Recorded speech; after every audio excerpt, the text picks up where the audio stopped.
Hello and welcome to one of the first videos which is connected to the 2017 GCSE. If you're one of my students, then you will be sitting watching this video and you will already have, either from school or in school, you'll have one of these A3 mind maps. If you've not one of my students, then by all means stop the video here and try and jot down some of the ideas so that you can follow the video and add them into the mind map as you're going along. I'm going to go through a bit of a PowerPoint presentation. As I'm going through the PowerPoint presentation, we'll be filling in some of the gaps along the way on this mind map. This is for topic 1.11, the dynamic nature of business, and it's the 2017 GCSE, the new Edexcel specification. So grab your pen and get ready to take notes as we're going along.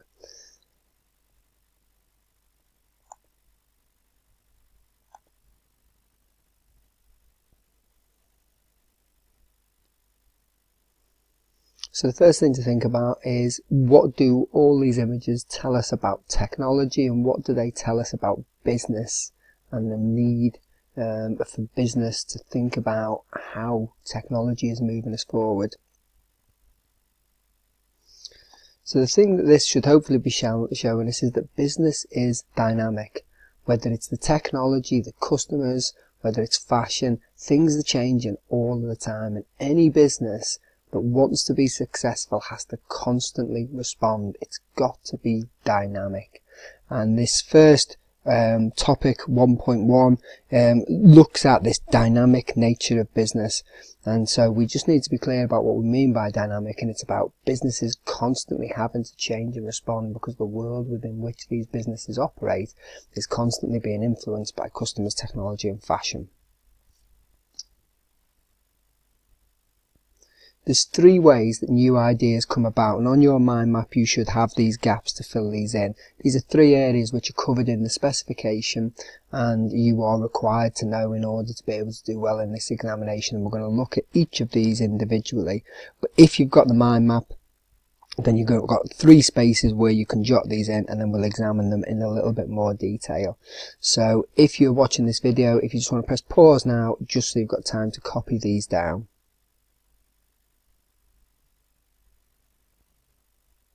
So first of all, let's tackle these changes in technology. Again, if you're looking at your mind map, you've got a box which has got definitions. As I'm talking, I will be giving you the definitions. There's not going to be a slide which just has the definitions, so you need to think about what's being said in this video and then write down the definitions. The exam board doesn't give us a predetermined set of definitions, and so words that we see in the specification, words that are important to the specification, we need to come up with definitions that we think are appropriate. When you're marked on definitions in an exam, they'll normally be worth 2 marks, what is meant by questions. And you can increase the grade by giving an example. So as we're going through these, I'll try and give you some examples. I certainly will give you some examples, so that when you're writing your definition, if it's not perfect, if you put e.g. and then provide a little example, that's the kind of thing that can elevate that mark. So first of all, we're looking at changes in technology that have affected business and caused businesses to need to change. The first one, which has been absolutely huge in our lifetime, is super fast broadband. It wasn't that long ago, 20 years ago, that most homes probably didn't even have the internet, and if they did, it was a 56k modem, which is 20, 30, 40, 50 times slower than the broadband that you will currently have in your house. And as a result, trying to pull up images, pictures was very, very difficult. And although around that time, 1996, Amazon did exist as a bookseller, very, very little business was done online. What really moved things forward for businesses was super fast broadband. Now, on the back of super fast broadband, we started to see an absolute explosion, first of all in e-commerce. Now you have got a little box there which is looking for a definition about e-commerce. E-commerce is transactions that are completed online. So transactions that are using the World Wide Web. Now this could just be any of your normal websites, so whether it's the Argos website, the John Lewis website, the JD website, if you're going to buy something online using any of those websites, that's e-commerce. Now more recently we've seen a rise in m-commerce, which is exactly the same.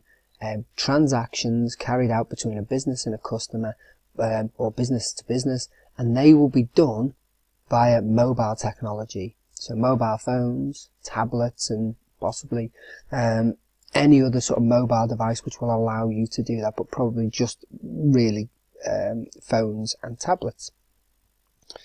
Now, we'll look at the advantages and disadvantages of those two in a second, because they're two really, really important terms, and although they're very, very similar, I think there's some subtle differences between the two which is worth looking at. We're now looking at payment platforms. This has been another big change in technology. It fits perfectly with e-commerce and m-commerce because once we had the explosion of the ability to buy online, there was a need for somebody to fill that gap and say, well, hang on, we appreciate that you might not feel particularly secure online. You might not want to give your payment details to any old website, your business that you've never heard of. And this is where PayPal stepped in. PayPal were very, very good at providing a link between businesses and customers, and they acted as a middleman in order to make sure that if I wanted to buy anywhere in the world, if PayPal says that it's secure, then I give PayPal my money and then PayPal pay the business. If I don't receive my product, PayPal will give me my money back. It meant there was a massive explosion in e-commerce because it meant that we could trust businesses anywhere in the world as long as PayPal said it was okay, because they would guarantee our payments and guarantee the security of our money. If I'm honest, I don't know which order these came in, whether it was PayPal or eBay first, but eBay is an example of a virtual marketplace. eBay provides anyone the opportunity to sell their products online. Now what's really, really interesting about that is it allows anyone effectively to become a business person. We don't need to set up our own website. We don't need to be creative in the way or spend money and be creative developing a website which will allow us to sell our products online. We can use a platform, a virtual marketplace that already exists. Now, eBay and PayPal went hand in hand because eBay is about customers or very small businesses in some cases selling to individuals in the country and around the world.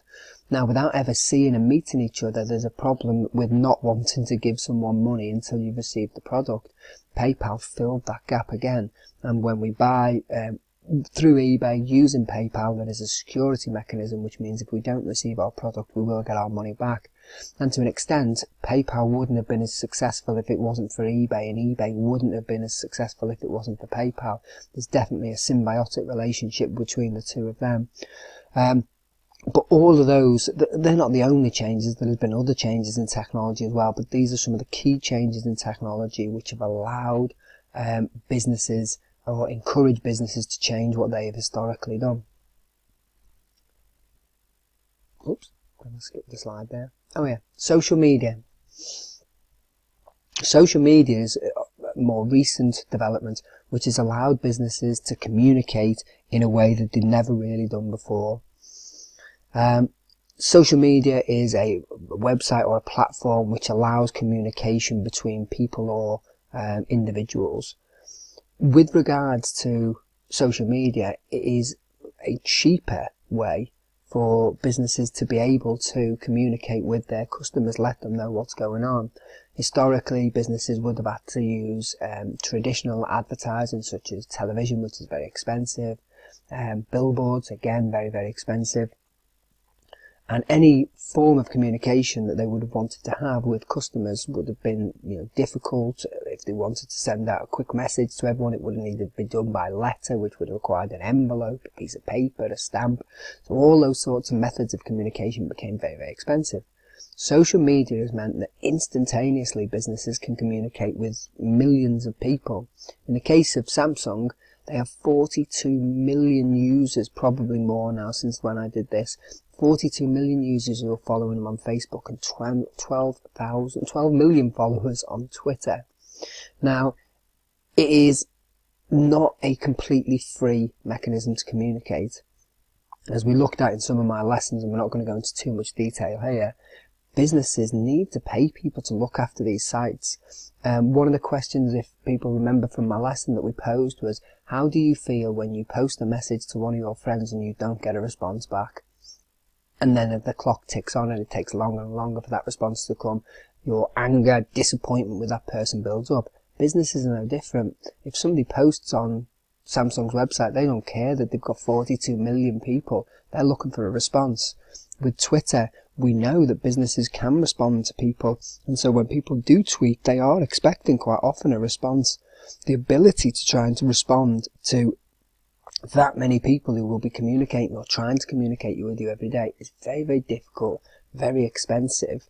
It's still cheaper than some of the alternatives, and nowadays our customers or customers of businesses will expect this sort of service.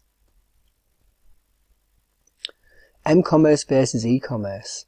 The red line that I've got there, if any question was to come up in the exam which would be explain one benefit of M-commerce and e-commerce, the first thing has got to be an increase in the size of your potential market. That's what it's all about. I've got a local shop in our hometown of Morley, and the people that I get who come to my shop are from Morley. So, population of maybe 30,000-40,000. If I'm really, really lucky, then people from further in Leeds might come, and maybe I have, a potential market of 250,000, 300,000 people. The moment I create a website, my market goes from 20, 30, 40,000 to 7 billion people on the planet. Now, whilst not every one of those 7 billion would have access to the internet, and many of them are children, hopefully you see the point that from a local maximum national market for most businesses, the internet allows us to be truly global and sell our products anywhere in the world. Now, there's some subtle differences between e-commerce and m-commerce beyond that. That red advantage works for both of them. But we can then start to look at, well, what's the difference between e-commerce and m-commerce? As we've said, e-commerce is online, so using a laptop, using a desktop computer, which are obviously less common nowadays, but effectively using laptop or desktop. Now, the advantages for the business are there's no need for the shop. The advantage for people using those devices, for the businesses again, is that virtual marketplaces allow for very, very small businesses to set up. For both the customer and also for the business, the advantage is it's 24/7. As a customer, I can shop 24 hours a day, 7 days a week, whereas shops aren't allowed to stay open 24 hours a day, 7 days a week, except with a few notable exceptions. But most shops, even the big 24-hour supermarkets, have to close for a certain number of hours on a Sunday. So it's very, very difficult to shop when you want. The internet allows us that, and that's the big advantage for customers. And if customers have got more convenience, they will shop more, which is a great benefit for the business because that will generate more revenue, or will hopefully generate more revenue. M-commerce is slightly different, and I think it brings with it slightly different advantages. The development of 4G means that your mobile technology, the phone, is as quick as your broadband at home. I think in a lot of cases, if you were to use a broadband test, you'd find that your phone outperforms a lot of your mobile, your home broadband. So 4G has meant that people can always be shopping. And what I mean by that is with 4G, when you're out and about, you're not carrying your laptop, you're not carrying your desktop, but you've always got your phone. Very few people leave home without their phone, and as such, you've always got the potential to shop. Your phone is lightning quick, solid state drive within it, and therefore it's always on. It's very quick to respond.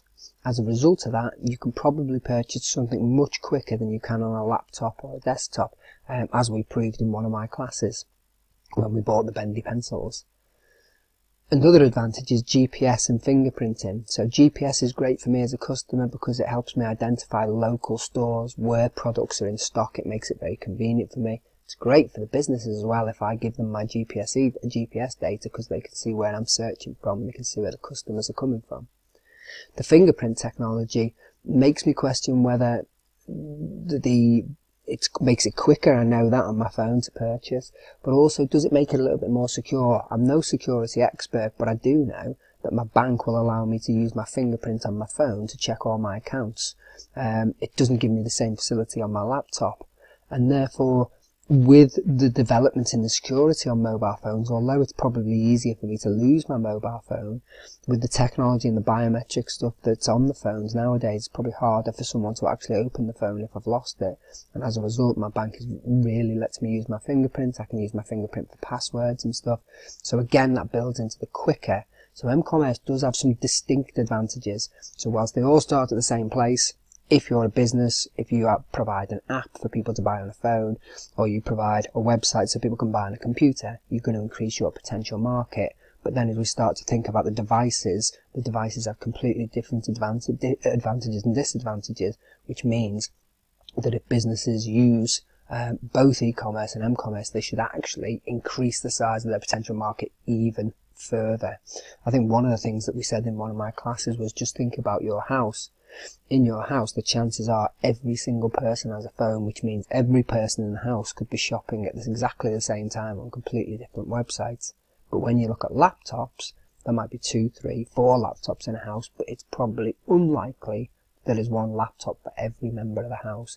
A lot less likely than there is that there would be a phone. So if you're looking at your mind map now, you should have been able to fill out the m-commerce and e-commerce advantages and disadvantages. If you haven't been able to do that, then stop the video. If you're in a classroom, then hopefully the teacher will stop the video now so you can make sure you've got those advantages and disadvantages and that you've got the definitions before we move on to the next slide.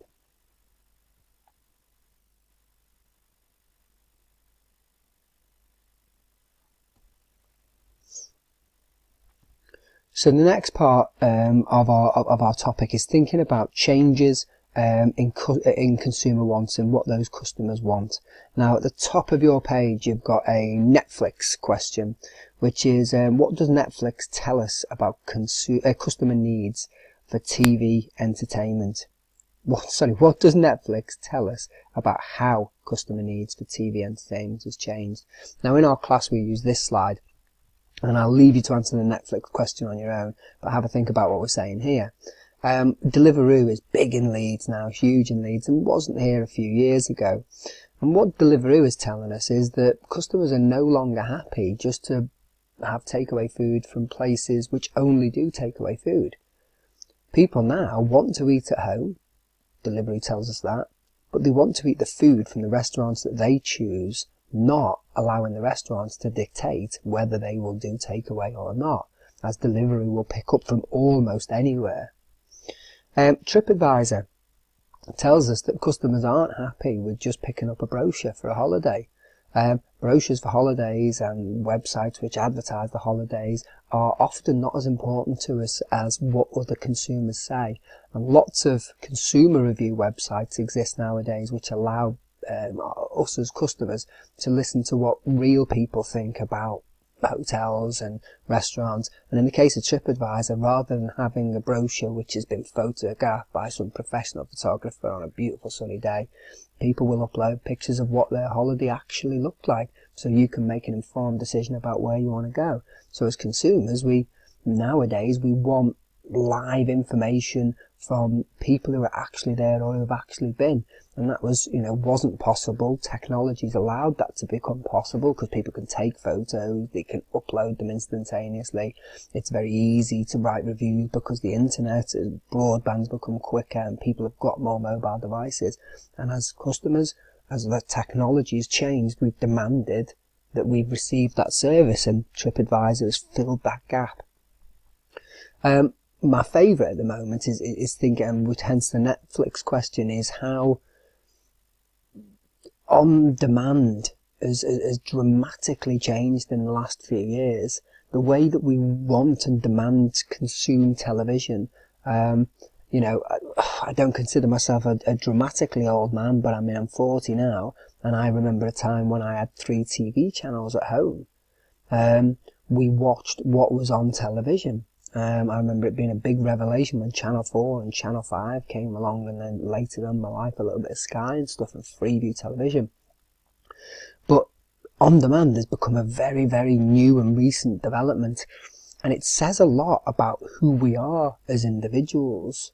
The fact that BBC iPlayer works on my phone, on my laptop, on my computer, on my television, on my games consoles. That says a lot about where I want to watch television or how I want to consume television. The fact that now a new development on BBC iPlayer is I can go to the BBC One channel and I can watch a programme which is currently on live, but rather than watching it live, I can go back to the beginning of that programme again, even if it's halfway through.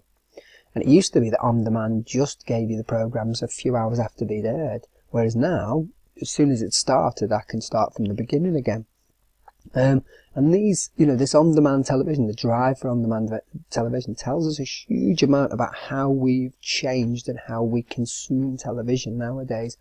Gone are the days when it would be that, an entire family would sit round the television and have to agree on the one thing that they were all going to watch together. And I suspect that many of you are, very familiar with all sat there watching TV, some people in the house watching something on the phone and headphones in, all in the same room, but potentially everyone watching something completely different. So there we are. We've got a little purple zone question which is on at the bottom. So if you're watching this at home, pause the video. If you're in a classroom, the teacher will pause it in a second. I want you to explain one reason a business should listen to customer needs. So you've got the Netflix question to do, which is what does Netflix, what does Netflix tell us about how consumer needs for TV entertainment has changed? And then I want you to go on to this purple zone question, which is, it's got a couple of arrows, blue arrows. I've done a sentence starter for you, and then a couple of development sentence starters with the arrows in between so that you can create that 3 marker from what we've been discussing so far. So if you're on your own, pause the video. If you've got a teacher, pause the video now.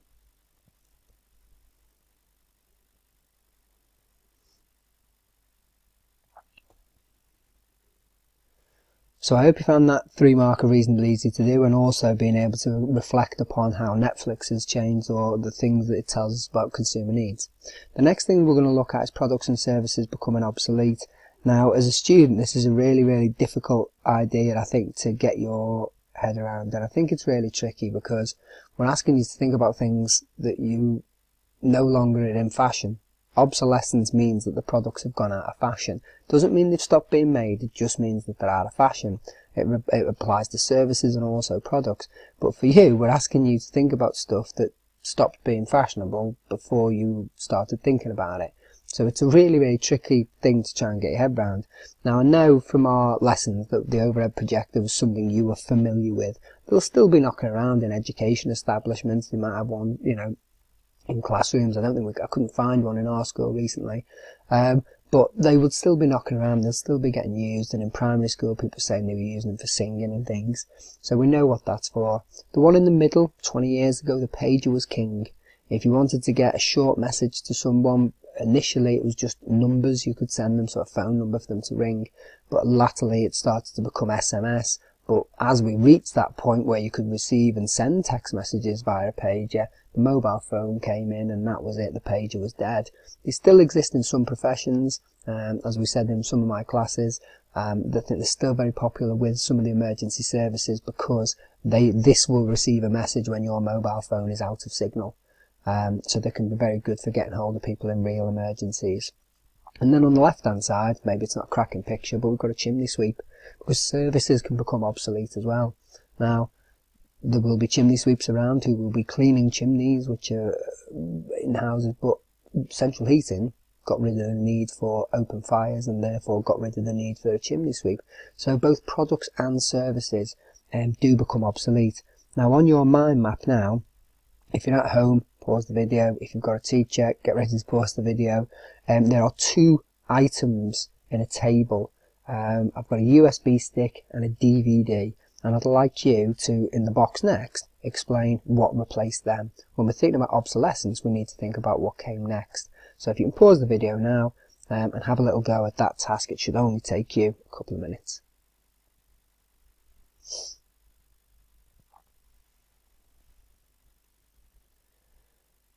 So now, in the top right hand corner of your mind map, how new ideas are generated. Adaptation or originality. Now on yours you can see I've said adaptation, Coke Zero. So Coke Zero is a very popular drink. Coca-Cola have adapted it, they've taken the sugar out of it and therefore changed the drink slightly, but it's not a completely new idea, it's the same old Coke drink but without any sugar. So I would call that, I'd call that adaptation. In the right hand box I've got the tablet computer. For me that was one of the most revolutionary ideas in many respects, because, and even now, I would have said this to you as my classes, it still almost amazes me that Apple were able to see a market for a product which doesn't really do a great deal. With mobile phones being so technologically advanced, a tablet computer is no match for a mobile phone. A mobile phone has completely more features. And then if I'm sat in the house, why would I use a tablet when I could use a laptop, which again is much more powerful, many more features?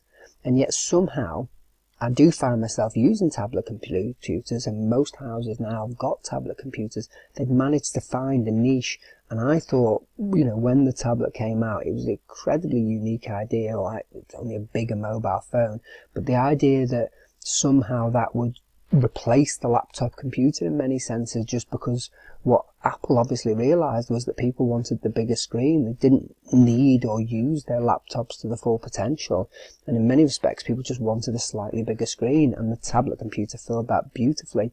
But before 2000, and I think probably about 9, 10, whenever it came out, I don't think anyone was asking for one. No one even knew that it was going to come out. Really, really original idea for me anyway. But I know that in my classes we've had some really heated discussion about what is originality.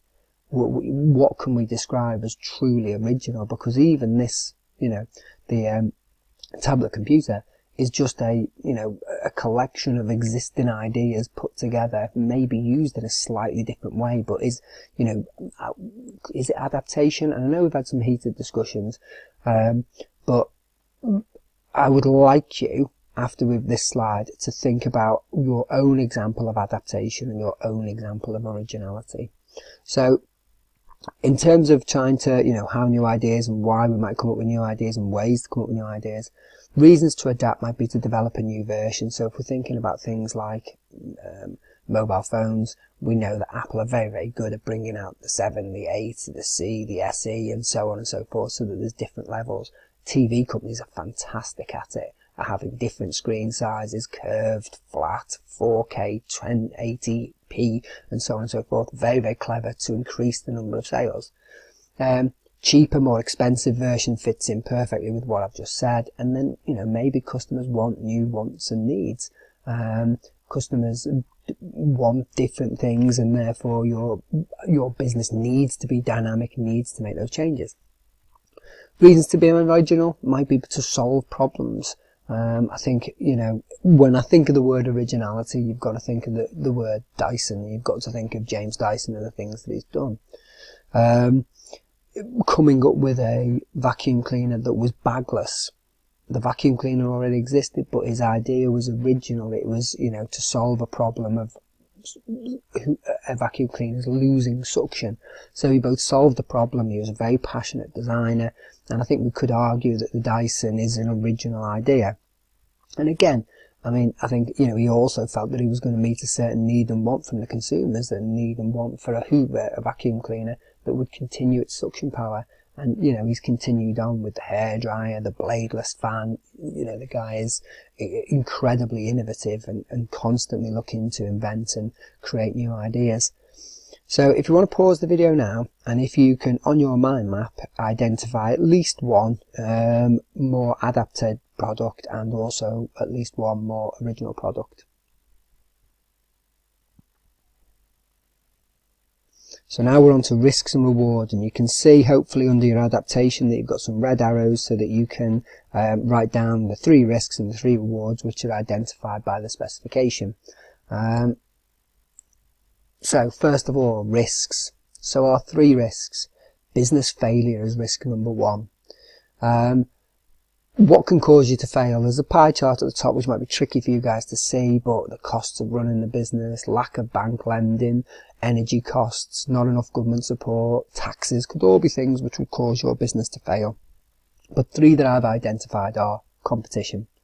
Competition is something that causes business to fail all the time. New businesses setting up and having been maybe more dynamic than you and use new technology, forcing you to close down. A great example there would be Blockbuster being forced out of business by Netflix and other providers.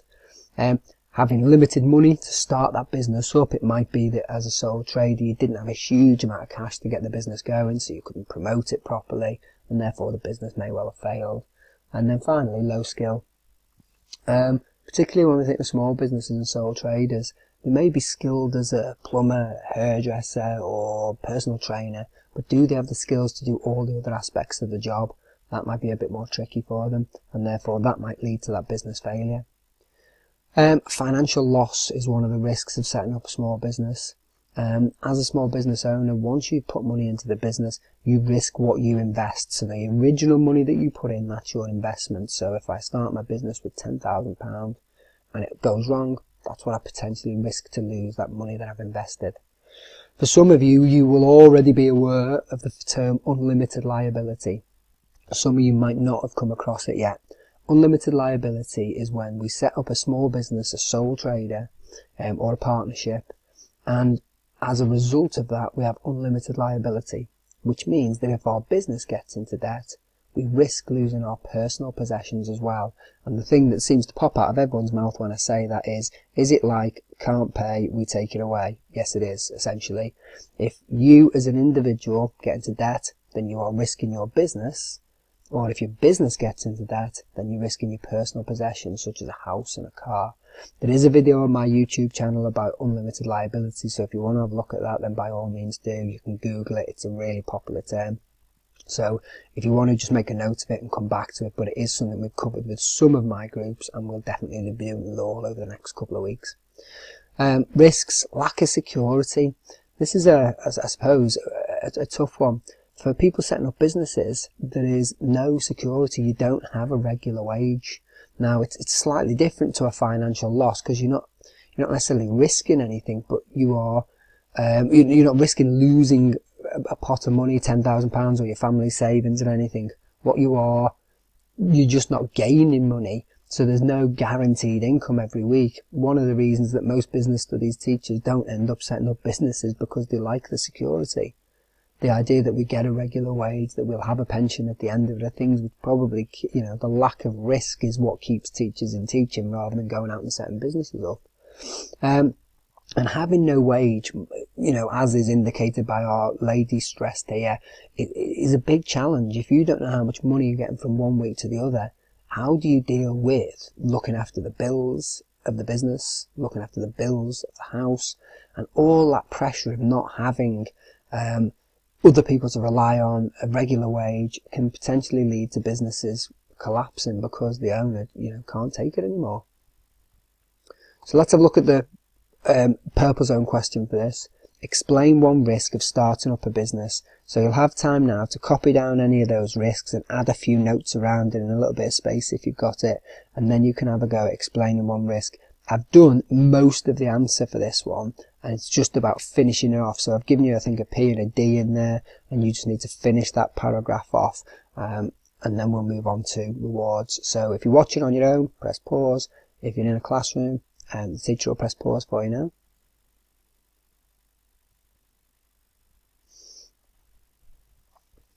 Right, rewards. So what most people will be thinking about when they set up the business is you need to consider your risks, and business owners, if they're going to banks, they will be encouraged to consider the risks that they're taking. But ultimately, what's probably at the forefront of your mind, otherwise you wouldn't be doing it, is what are the rewards? Now, the obvious reward is profit, and we'll come to that in a second, but there are other rewards, and you really need to be aware of that. Any of you who've got friends, family who are business owners, speak to them about why they did it, what were they hoping that would happen, what is the best thing about working for themselves. These might be some of the answers that come up, but they might also consider others. These are the ones that the specification want you to have, and therefore these are the ones that we're going to talk about today, but there are lots more. Business success. So maybe you've set up your business because you want to be one of the biggest businesses in the world, or you want to make sure that your customers are happy. You might judge whether your business is successful by what your customers say about you. You might judge whether your business is successful by the products that you create. You know, you quite often see an episode of Dragon's Den where it's really, really obvious that the person trying to set the business up isn't bothered necessarily about the long-term success or the financial rewards for the business. They've just got passionate about a particular invention or idea, and they just want to see it get made. So that idea of, you know, developing that first product, look at Dyson, you know, with the things that he's created over time. The guy is, you know, clearly mustn't be driven by the money alone. It's about his desire to create new and innovative products which make customers happy. Maybe it's staff. Maybe you'll judge your success by how many staff you've got. I could imagine that it would be a particularly satisfying feeling to wake up in the morning and know that you are responsible for, you know, supporting 22, 500, however many people you've got working for you. It must be a particularly satisfying feeling if things are going well and you've got the money to pay them, to know that you know, you are making that happen for people. Profit. So profit can be used once you've earned money, and it is so with revenues come in, costs have gone out, whatever's left is the profit, and you can use that money as the business owner, particularly if you're a sole trader. It will be all yours, and you can use it for luxuries or investments. Now, for most small business owners, it's unlikely to be the super yacht that's down there, but nonetheless, I imagine that many business owners, as they go in, have got this profit motive, at least trying to change their lifestyle for the better, slightly better luxuries at the very least. And then finally, independence. Double-edged sword, this one. Independence, being your own boss, fantastic, make your own decisions, but as we saw on the last slide, actually, working for yourself, on your own, all the pressure on you, that can also be tough as well. But equally, I think there is, for a lot of people who are going to set up businesses, this will be one of the big ones. Knowing that it's not other people telling you what to do. You are successful or a failure because of how you decide to work and because of your decisions, and you are not affected or influenced by other people, and the success is yours and yours alone, or the failure is yours and yours alone. And I expect for many people that level of independence must be really, really important for them. So hopefully you've got, under rewards, you've got down at the very least those first, you know, business success, profit and independence. But you might also have got a couple of other keywords around there so that this mind map makes sense to you at a later date. Our purple zone's there, and I've done nothing for you on this purple zone. It's just you. So you need to pick one of these rewards, one of these three, and then develop the answer. Business success is one of the rewards, full stop. It is a reward because, and explain, how is a reward? What does it lead to? How does it make the owner feel? Okay, so you've got 3-4 minutes to try and get the notes down here. So if you're on your own, press pause. If you're with a teacher, they will press pause now.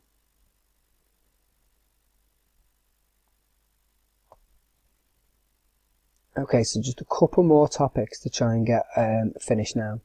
So we've got to look at goods and services, customer needs and added value. So our first slide here, goods and services. So you've got a box on the right hand side. So we're looking at the role of business enterprises. And if a business gets these three things right, customer needs, added value, and goods and services, if it gets the right mix here, does things well, and this is what will allow them to make money. So we've got as a definition for goods, goods are things that you can physically touch, tangible products. Services, on the other hand, are non-physical. It's something you receive or an experience. So you've got some boxes there where you need to get those definitions in, and you do need to know them off by heart. The exam board loves doing a multiple choice question. Which one of these is a service? Which one of these is a good? So make sure you do know those definitions, and then you can apply it anywhere.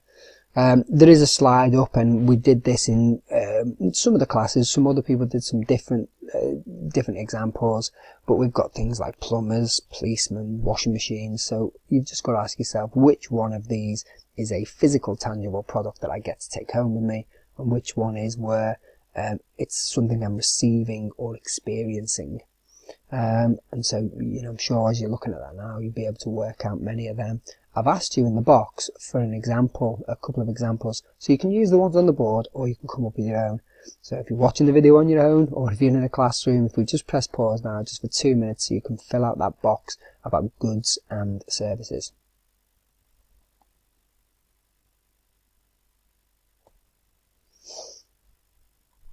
Right then, so we've got a couple of these to finish with. Have a look at this. You might have done it before. What does it say?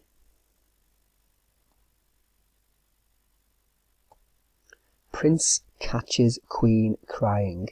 Now, this helps us with customer needs. There are 4 customer needs, and you can see on the left hand side you've got 4 arrows coming away from the words customer needs near the middle, and the P, C, Q and C all stand for a word. I know from marking your exam papers that you're pretty good at these: price, choice, quality, convenience. Prince catches queen crying. It's the way I remember it. It makes life a lot easier, because you need to try and remember as many of these as you can. And when we look at this, there's quite a lot of these to pick up over the course of 2 years. So what I'm going to ask you to do now is pause the video if you're in a school setting or even at home. Jot down price, choice, quality, convenience. Check with whoever's in the room, any of the students. Just be sure that you know what we mean by price, choice, quality, convenience. There's a little bit of space there. You might be able to just, if you're not sure about quality or choice, just put a little bit of an example down so you confirm what you know. And then, once the teacher, or if you're on your own, you're ready, have a go at the 3-mark question. I've picked out one of the needs, price, and one advantage of lowering price, and I've given you a sentence starter on the mind map. So I've given you the first sentence to get you into it. You need to develop that twice. So if you pause the video now, have a go at that question, and then we've just got one more topic to go, I think.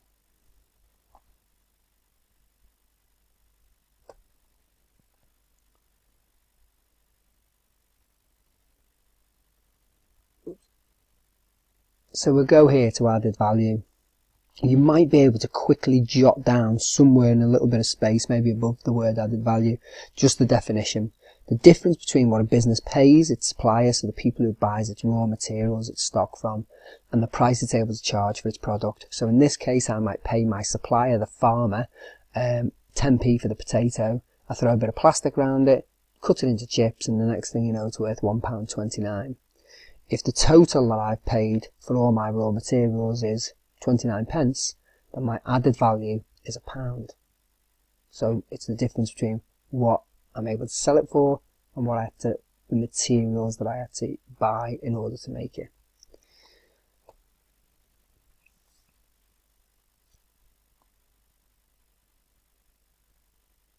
This is, for those people that I teach, the way that we try and remember added value.